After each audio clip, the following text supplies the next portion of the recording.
Hey man, what's good, y'all boys? Your boy JJ Reaction, man. Hey, you back again, another reaction video. This time at the what they won't tell you in the Bulls documentary. Man. Hey, it's gonna be a tough ass video, man. Just off that title right there. Hope y'all boys ready. Hey man, sit back, enjoy this 26 seconds with me. Let's get it. The inbounds pass comes into Jordan. Here's Michael at the foul line. A shot on Elo. Good! The Bulls win it! They win it! Yes, sir. Cleveland Cavaliers. The GOAT. Michael Jordan hits it at the foul line. 1-100. Iconic. Jordan's game-winning shot over Greg Elo to win a first-round matchup in the 1989 playoffs. A shot burned into all of our memories as one of MJ's early defining moments. But what some may not know is that Michael Jordan scored 40 points in this thriller. Oh, wait. Did I say score 40 points?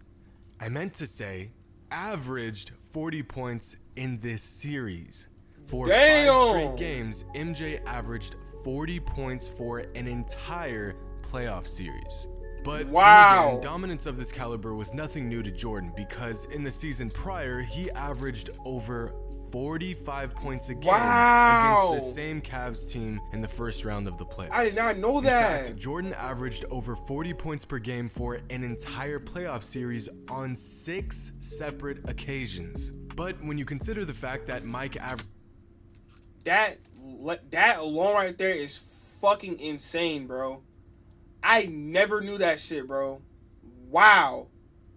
Them fucking stats is crazy. Averaged over 37 points per game in the playoffs for a 5-year stretch, this feat becomes a little easier to wrap your mind around. And with The Last Dance documentary now airing, what better time to discuss 23 facts about Michael Jordan that no one ever told you.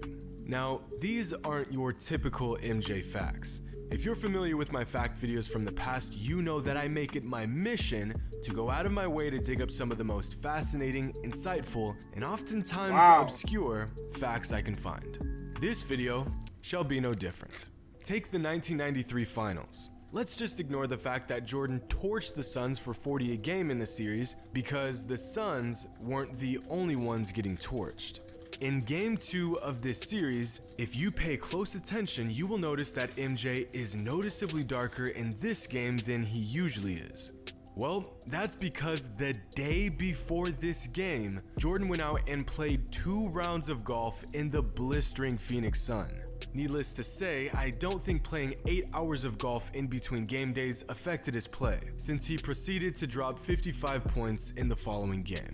Jordan fans know that while at UNC, Michael was teammates with the great James Worthy. But what some may not know is that in his last season at North Carolina, over half of his fellow Tar Heel teammates would go on to be NBA players. In his rookie season, Michael Jordan scored 2,313 points. By far, the most points scored by any rookie in modern NBA history. For comparison, here is Jordan's rookie scoring total compared to the best rookie scoring seasons in modern NBA history. And here's Jordan's numbers compared to rookies from this season. Ja Morant have 1,041. That's good. But damn, yeah, they was nowhere near. That shit's fucking nuts. There are about a dozen NBA players on record to shatter a backboard. Michael Jordan is the smallest and lightest. In a 1985 exhibition game, a 21-year-old Jordan eviscerated a backboard, leaving the scene completely unseen. Hey, listen, y'all. First of all, I didn't even know that shit, bro. Who in their right mind knew that Michael Jordan tore down a backboard, bro? I didn't know that shit. I only know Shaq and a few other players, bro. I did not know MJ tore down a fucking rim. And the whole shattered the whole backboard. What? MJ was that, bro. This nigga is, he needs to really be studied, bro. They need to take some of his DNA and take this shit to a science lab and study this shit, bro. Because there's no fucking way he was this damn good, consistently, athletic as fuck with a damn near 50-inch vertical.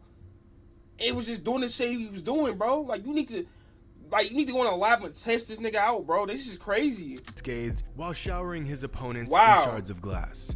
And if that wasn't impressive enough, if this guy was about one more foot to the right, Jordan would have most definitely jumped over him as well, which would have made this undoubtedly the most legendary dunk of all time. Talk about a big what if. In Michael Jordan's prolific career, he played exactly 1,212 NBA players. Of those 1,212, 310 of them never won a single game against Michael Jordan. 310. That means a quarter of the players who played against Michael in their NBA career never beat him. Not even once. And of all the players Jordan faced in his career, the majority of them beat Jordan less than 3 times. For comparison, of the 1,212 opponents Mike faced, only 74 of them never lost to Mike. Some of these players include Dirk Nowitzki, Gilbert Arenas, and I'll be damned, Scottie Pippen. But nearly all the players who went undefeated against Mike did so while he played with the Wizards. On the other hand, Sherman Douglas, a 12-year NBA vet, faced off against MJ 30 times in his career and lost every single time. 30 games, 30 L's. On the other hand, Isaiah Thomas maintains a pretty unique position in NBA history. Of all the players Jordan faced in his career, Zeke has beaten Jordan more than any other player. Of the 65 games Isaiah went toe-to-toe with Michael, Isaiah won 36. Now, we all know that MJ was a game changer the moment he stepped into the league. But Michael was so good that after breaking his foot just 3 games into his second NBA season, Jordan still made the All-Star team. A 22-year-old second-year player who only played 3 games before the All-Star break, and he still made the All-Star team. Of course, MJ was hurt, so he was unable to play in the game at All-Star weekend. Over the last half-decade, the NBA has turned into one big three-point contest. For some players, the influx in threes has been a blessing to their game. For others, not so much. Here's a chart of the top 10 scorers of the 2018-2019 NBA season. The red areas are 2-point shot attempts and the gray areas are 3-point shot attempts. Oh shit, James Harden, yep, 2019 James Harden. Paul George, 2019, 28. Damn. Oh shit. And Michael Jordan's at fucking 36.1. Wow. This is crazy, y'all.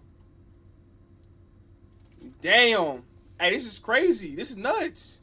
Have Giannis, who prefers to take it inside, Kawhi Leonard, the mid-range sniper, Stephen Curry, who attempted more threes than twos last season, and of course you have James Harden, who attempted over 1,000 three-pointers in a single season.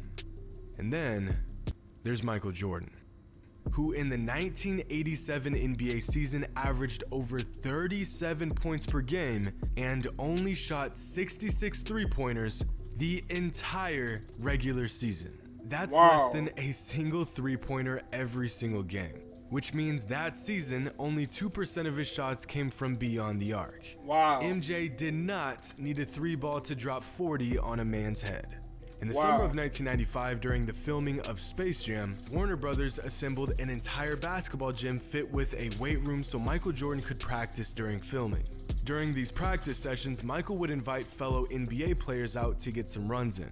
Some players, including Kenny Smith, Charles Barkley, Reggie Miller, Magic Johnson, and Dennis Rodman.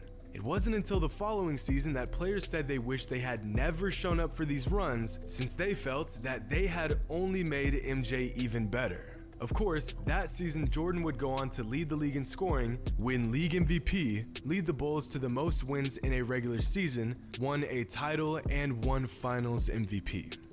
Thanks, Reggie. Now, box plus minus is an interesting stat. At face value, it doesn't seem to be very accurate or insightful. But all things considered, with a big enough sample size, it is actually a great indicator of a player's value. And let's just say Michael Jordan was very valuable, since he holds the NBA record for highest box plus minus for a career. And this includes his years with the Wizards. But the greatness does not end there. MJ also has 6 of the top 10 value over replacement seasons. He has the highest career PER in NBA history, the highest career points per game in league history, the highest career win shares per 48. In fact, when playing with the Bulls, Jordan led the league in most advanced statistical categories more often than not, which really is just another piece of evidence for Jordan's greatness. But one of the only knocks against MJ's game was his subpar three-point shooting. Now, he wasn't bad at shooting the long ball, but by his standards, it might have been the weakest part of his game. And yet, in 1996, Michael Jordan finished the regular season shooting 43% from downtown on 260 attempts. That is better than any single season from Reggie Miller, Kevin Durant, LeBron James, Damian Lillard, James Harden. For him to be a bad three-point shooter, well, not really bad, bro. But to shoot 43%, that is good, bro. Kobe Bryant, Allen Iverson, Russell Westbrook, and Dwayne Wade. At the conclusion of his senior season in high school, Michael Jordan scored 30 points in the McDonald's All-American game, a new scoring record for the event and one that would stand for 18 years. Yet, Jordan didn't even win MVP of the game. Adrian Branch from the East and Aubrey Sherrod from the West both won co-MVP with 24 points and 19 points respectively. And before we continue, let's learn about one of the rarest feats in NBA history: leading a team to a championship while leading the league in scoring. When you exclude Michael Jordan, here is the entire list of every player to ever accomplish this feat.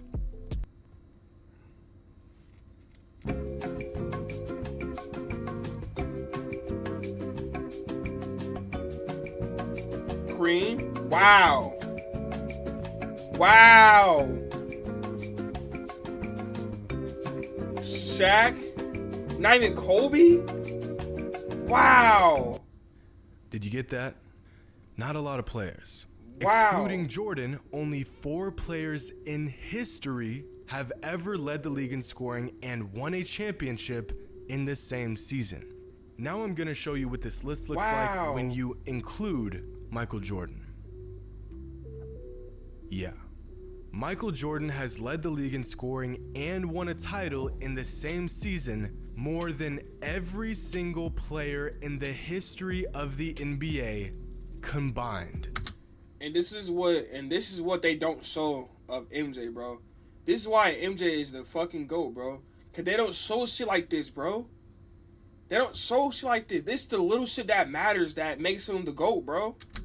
Now, Michael Jordan was raised in North Carolina, but was actually born in Brooklyn, New York, possibly one of the greatest birthplaces for NBA players.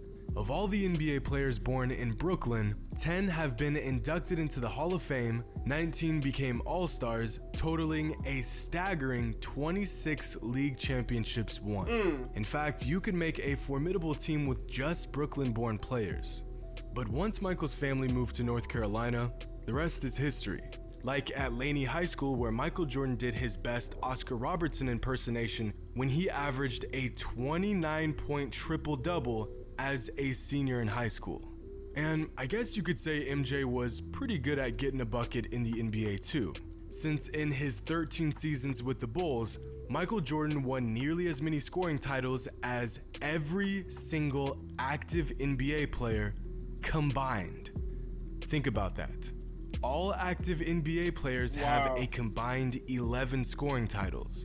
Jordan amassed 10 in 13 seasons by himself. Most fans are aware that Michael Jordan was a huge supporter and friend of Kobe Bryant. But what some people don't know is that Jordan was also a huge fan of Allen Iverson. Jordan said that he watched Allen Iverson's documentary 3 times and that it even made him cry, saying, quote, "I love that little guy." And speaking of guys that Jordan has an appreciation for, one of the unsung heroes throughout Michael's career was his trainer, Tim Grover. Tim was so obsessed with making sure that Mike was in peak physical condition that he would go back and watch each and every one of Mike's games and count how many steps he took while on the court and which direction his steps were taken to ensure that he knew where Mike would be sore, how his body felt, and what regiments to complete in the following day, which in the long run saved Jordan's body from potentially career-ending falls like this. The footage used in the Last Dance documentary was sitting around unused and unseen for years because Michael Jordan refused to give permission to release the tapes. That is, until the Cleveland Cavaliers won the 2016 NBA championship. On June 22nd, 2016, the exact day of the Cavs championship parade, Michael Jordan finally agreed to do the documentary. Coincidence? I think not. And while we're on the topic of the Last Dance documentary, on Michael Jordan's basketball reference page, you can find a Last Dance viewer's guide, an all-inclusive summary of the Bulls' final title run. This includes every game, every play, and even every shot from the Bulls' historic 1997-1998 championship season. This is an incredibly insightful page that you can reference while watching the Last Dance documentary. So whether you're a stat nerd or just interested in some of the more finer details behind the story, I highly suggest you check out this page.